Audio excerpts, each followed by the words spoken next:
The only time I've ever intentionally punched someone in the face so hard I broke their nose was on March 15th, 2014. I was at a Panera Bread in Snellville, Georgia, and I was with my aunt Anne-Marie, who has Down syndrome. Oh. She was getting a Diet Coke from the soda fountain, and I was getting our food orders. And then I heard the one word that completely crushes my soul while simultaneously turning me into the Incredible Hulk. Retard. Hurry up, retard. Don't you know how to fill a cup? Don't they teach that in special ed? I put down our food, turned slowly to the man, and said, "I'm sorry, sir. What did you say?" So he responded, "I was just telling this retarded freak to hurry up." And then my fist just pounded into his face. I heard a crack, and I repeated, "I'm sorry, sir. What did you say?" Believe it or not, he did not answer this rhetorical question. Instead, I was not so politely escorted out of the Panera and was told I was really lucky the police would not be involved. Needless to say, I didn't act in the wisest way possible, but hey, I was willing to stand up for what I believed in. Unfortunately, I am not there to punch or otherwise persuade the millions of people when they derogatorily use the word retarded on a daily basis. I mean, let's be real. How many of you on a daily basis hear people say the word retarded? Yeah, and how many of you, with no threat of physical violence, say it yourself? Or have said it? Thank you for your honesty. Yeah, it needs to stop though. Even if you don't think it's hurting people, this is one of my dear friends. His name is Joseph Franklin, and he once said when he was being interviewed, "What's wrong with retard? I can only tell you what it means to me and to people like me when we hear it. It means that the rest of you are excluding us from your group. We are something that is not like you and something that none of you would ever want to be. I want you to know that it hurts to be left out here alone." The stigma against people like Joseph and all of our other friends with Down syndrome need to end. This stigma is horrible, and today I'm going to tell you a bit about what Down syndrome is, about how the misconceptions are in our society and how they are affecting the Down syndrome community, and what steps we can take to help solve this problem. Firstly, what is Down syndrome? The Center for Disease Control calls it a condition in which a person has an extra chromosome 21. This extra copy changes how the body and brain develop, which can cause both mental and physical challenges for the baby. Now please note with me that the CDC calls it challenges and not inabilities. People with Down syndrome still do mentally and physically grow and develop. They are still humans, they are no lesser than us, they can still do all the things we do. But they sometimes have more troubles than we do because of these challenges. Unfortunately, from conception, people with Down syndrome have a very hard problem getting through life. The Lozier Institute reports that 90 to 92% of all babies that are prenatally diagnosed with Down syndrome are aborted. That is an extreme amount of abortions, because over 3,000 children each year in the United States alone are born with Down syndrome. Imagine how many abortions that is.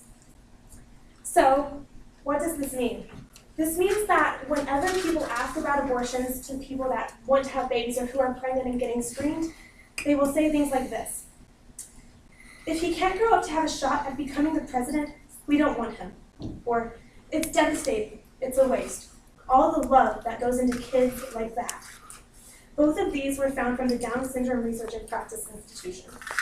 Even Richard Dawkins has something to say about it. Richard Dawkins is a controversial yet very renowned scientist, and he once stated on Twitter on August 20th, 2014, "Abort it and try again." I mean, it would be immoral to have a child with Down syndrome if you have the opportunity. How many of you would want someone to say it would be immoral for you to be born? I know I wouldn't. And so the fact that he thinks he has a say in his opportunity and in his lifestyle choice isn't a true thing. A lot of times these problems are caused because of misconceptions. A lot of people believe things that are not true about people with Down syndrome. Some of these misconceptions that are very common in the United States alone are that they cannot drive, they cannot get a college degree, or they cannot reproduce. However, all of these are wrong. Take, for instance, Jay Nothingnagel. He is a 16-year-old boy who decided he wanted to drive.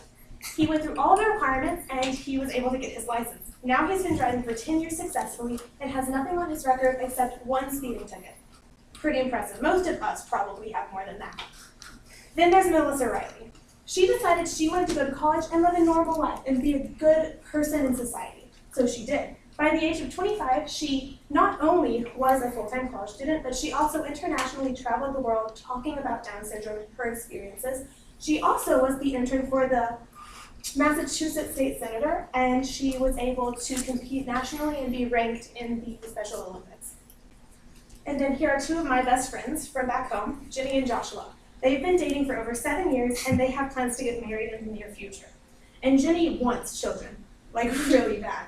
But most people think that if Ginny were to have children, they would have Down syndrome. However, that is not the case. The National Down Syndrome Society states that between 35 and 50% of children born to mothers with Down syndrome are likely to have trisomy 21 or other developmental disabilities. The rest, however, are not. Disabilities do not define these people, so it should not be our definition of these people. In order to end the stigma, we need to all become properly informed on what Down syndrome is, similarly to the way I have told you. We need to show others that these misconceptions are wrong, and then we need to show them what they can do to help. Luckily, there are places in the world, such as Special Olympics and Camp Barnabas, who already have started to do this. Special Olympics is a place in which people with Down syndrome and other disabilities are able to participate in sports and compete against others. But it is not a place of harshness, it is not a place of competition, it is a place of love. Whenever you step foot into a Special Olympics, you cannot go without being hugged, smiled at, loved, immensely, talked to by everyone there. Camp Barnabas, similarly, is a place of love and acceptance. When people with Down syndrome go there, they are normal. They are more normal than any of us who work there. And they are told you can do whatever you want. So they're willing to break down their barriers and to be vulnerable people. They are taught that they are people with intrinsic and instrumental value in their lives.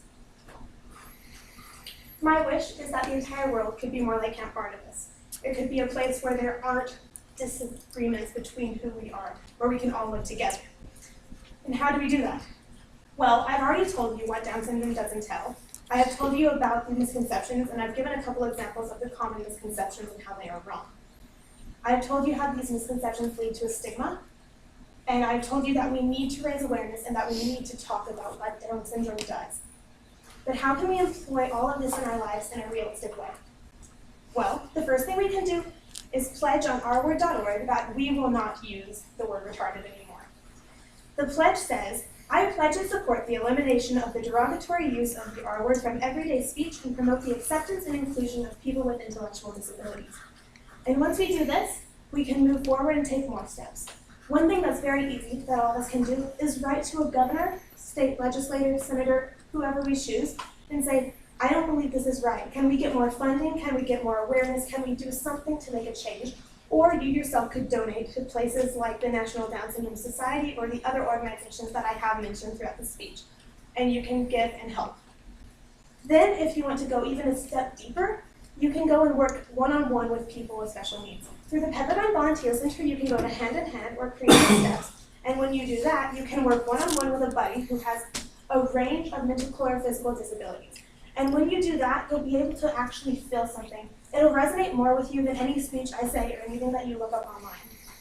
And if you want to go off campus, you could always join me at Camp Barnabas. It is the happiest place on earth. But if Camp Barnabas is too far away for you since it's in Missouri, there's Camp Lemar in Pennsylvania, there's Friendship Circle in Michigan, there's National Ability Center in Utah, and there's Camp No Limits with 7 locations, including California, which is where we are right now. So it's possible. There's also Special Olympics in every local organization and group. There's actually one in Malibu that you can be involved with. And so there are a lot of opportunities. And all of these places would be very happy to have anyone who's willing to love and support and help these people with Down syndrome. So finally, I would like to leave you with one thought by Kate Bornstein, who is a gender theorist and an author. Let's stop tolerating or accepting difference as if we're so much better for not being different. Instead, let's celebrate difference, because in this world, it takes a lot of guts to be different. Thank you.